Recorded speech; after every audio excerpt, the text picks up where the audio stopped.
Bekas Menteri Keuangan Lim Guan Eng mencabar Menteri Perumahan dan Kerajaan Tempatan KPKT Zuraidah Kamaruddin mendedahkan semua surat yang berkaitan dengan projek sisa pepejal Taman Beringin atau PSPTB bernilai RM170.3 juta.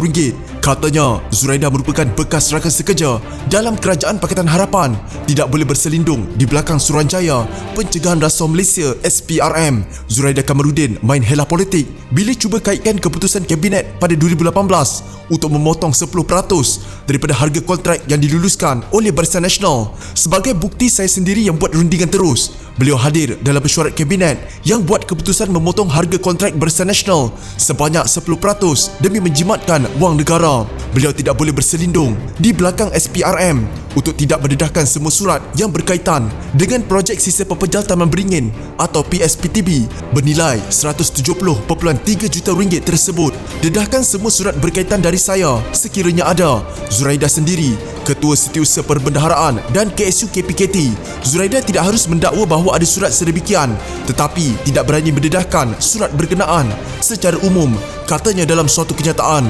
Beliau berkata demikian selepas Setiausaha Politik Zuraidah, Nur Hizwan Ahmad, menunjukkan beberapa pucuk surat sebagai bukti menteri itu tidak terlibat dalam sebarang rundingan terus berhubung projek di KPKT. Nur Hizwan dalam satu sidang media berkata bahawa dia mempunyai beberapa surat, termasuk surat cadangan dari Kementerian Keuangan atau MOF dan surat dari kontraktor Bumi Segar Indah atau BSI yang ditujukan kepada KPKT.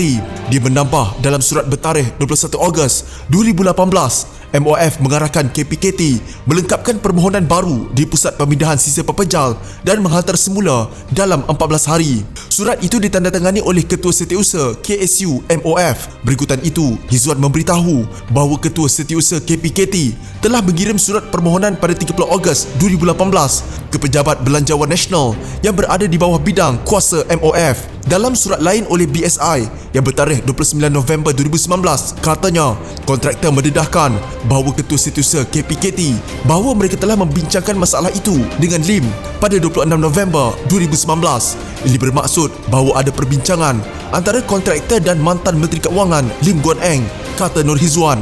Beliau menambah, Zuraidah sama sekali tidak tahu mengenai hal ini dan menurut panduan kementerian, sebarang rundingan terus tidak memerlukan persetujuan menteri. Bagaimanapun Guan Eng mendakwa mustahil bagi seorang menteri tidak tahu mengenai projek sebesar RM170 juta. Tidak mungkin projek sebesar ini diluluskan tanpa pengetahuan beliau. Sekiranya benar permohonan dibuat tanpa pengetahuan Zuraidah, KSU boleh dikenakan tindakan disiplin. Saya tidak percaya bahawa KSU KPKT ialah seorang yang sanggup bertindak khianat sedemikian walaupun terhadap seorang menteri pengkhianat Pakatan Harapan. Jika terdapat mana-mana cadangan atau permohonan kepada MOF yang berkaitan dengan KPKT, perkara tersebut akan dirujuk dahulu kepada KPKT untuk proses seterusnya. Sekiranya ada surat arahan dari saya, Zuraidah sudah tentu akan dedahkannya jauh lebih awal, katanya. Sementara itu, bekas Menteri Perdagangan Dalam Negeri dan Hal Ehwal Pengguna Malaysia KPDN HEP Saifuddin Nasution Ismail berkata, surat yang diwar-warkan oleh Zuraidah adalah daripada MOF yang berunding semula harga berkaitan projek-projek zaman Barisan Nasional. Seingat saya, Kabinet Pakatan Harapan masa itu ada membuat keputusan supaya projek-projek yang telah diberikan LOA iaitu surat setuju terima oleh Kerajaan Barisan Nasional hendak dirunding semula harga bertujuan mengurangkan kos projek. Urusan ini dipertanggungjawab kepada MOF, katanya kepada Malaysia Kini. Tambahnya, selepas MOF menyelesaikan rundingan harga, kementerian asing-asing akan mengambil alih dalam pelaksanaan. Apabila diberi kelulusan oleh MOF, maka tanggungjawab pelaksanaan di bawah kementerian yang berkaitan, tambah beliau.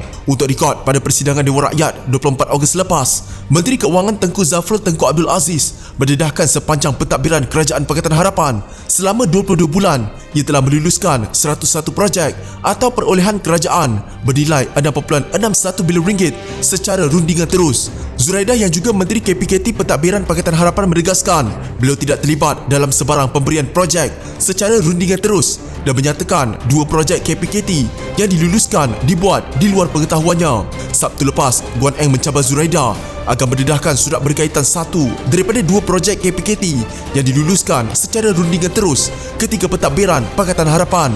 Lim mendakwa PSPTB bernilai RM170.3 juta itu dimohon sendiri oleh KPKT kepada Kementerian Keuangan. Jika anda mempunyai gejala seperti demam, batuk dan sesak nafas, jangan berlengah untuk terus ke klinik atau hospital bagi menjalani ujian saringan. Bersama kita tangani wabak COVID-19.